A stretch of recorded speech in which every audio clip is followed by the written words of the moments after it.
नमस्कार दोस्तों आप सुन रहे हैं जीवन सिद्धि की कहानी। ये कहानी महाभारत और भागवत गीता की है। कई लोक कथाओं में भी इस कहानी का जिक्र मिलता है। तो अब हम कहानी को करते हैं शुरुआत। एक कौवे की गरुड़ से दोस्ती हो गई। दोनों काफी समय साथ गुजारते थे। उनमें मित्रता इतनी गहरी हो गई थी कि आपस में कभी कोई बात नहीं छिपाते थे। एक दिन दोनों एक नदी के किनारे पेड़ पर बैठे बात कर रहे थे, तभी एक यमदूत उधर से गुजरा। वो कौवे को देखकर मुस्कुराया। गरुड़ और कौवे ने उस यमदूत को अनदेखा किया और अपनी बातों में लग गए। लेकिन अगले दिन फिर वही हुआ। दोनों बातें कर रहे थे, तभी वो ही यमदूत फिर उधर से गुजरा।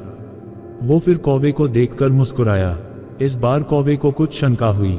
उसने गरुड़ से कहा कि ये यमदूत मुझे देखकर कल भी मुस्कुराया था और आज भी वैसे ही मुस्कुराया। कुछ गड़बड़ है, हो सकता है मेरी मृत्यु आने वाली है। गरुड़ ने उसे समझाया कि ऐसा कुछ नहीं है, ये एक संयोग भी हो सकता है, तुम चिंता मत करो। 2-3 दिन और ऐसे ही निकले। रोज यमदूत कौवे को देखकर मुस्कुराता। अब तो कौवे को यकीन हो गया कि निश्चित ही मेरी मौत नजदीक है। उसने गरुड़ से कहा, मित्र मैं मरना नहीं चाहता, लेकिन ये यमदूत जरूर 1-2 दिन में मेरे प्राण निकाल कर ले जाएगा। ये रोज ही मुझे देखकर मुस्कुराता है। गरुड़ को भी लगा कि हो सकता है कौवे का शक सही हो। उसने कौवे को धैर्य बंधाया। गरुड़ ने कौवे से कहा, तुम चिंता मत करो मित्र, मैं तुम्हें यहाँ से इतनी दूर ले जाऊंगा कि ये यमदूत तुम्हें दिखाई ही ना दे। गरुड़ ने कौवे को अपनी पीठ पर बैठाया और उस जंगल से हजारों किलोमीटर दूर कैलाश पर्वत पर ले गया।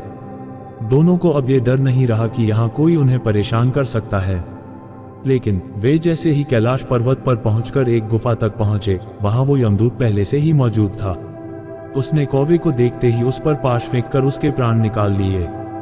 गरुड़ देखता रह गया। उसने यमदूत से पूछा, तुमने इसे मारा क्यों? यमदूत ने कहा कि इसकी मौत इसी समय लिखी थी, इसलिए इसके प्राण निकाल लिए। गरुड़ ने फिर पूछा, तो फिर तुम इसे देखकर उस जंगल में मुस्कुराते क्यों थे? इसे मारना ही था तो वहीं मार देते। यमदूत ने जवाब दिया, इसकी मौत कैलाश पर्वत पर ही लिखी थी, लेकिन 4-5 दिन पहले इसे उस जंगल में देखकर मुझे ये आश्चर्य हो रहा था कि ये इतने कम समय में वहां पहुंचेगा कैसे, क्योंकि इसके पंख भी छोटे हैं और ये लंबी उड़ान भी नहीं भर सकता, तो हजारों योजन दूर कैलाश तक ये पहुंचेगा कैसे? यही सोचकर मैं रोज मुस्कुरा कर गुजर जाया करता था, लेकिन भाग्य देखो, तुम इसके परम मित्र ही इसे यहाँ तक इतने कम समय में ले आए। इस कहानी से हमें यही सीख मिलती है कि जीवन और मृत्यु भाग्य की ही बात है। इससे कहीं भी छिपा या बचा नहीं जा सकता। जब तक जिंदगी है तब तक कोई आपको मार नहीं सकता, लेकिन अगर मृत्यु निकट हो तो कोई कोशिश आपको बचा नहीं सकती।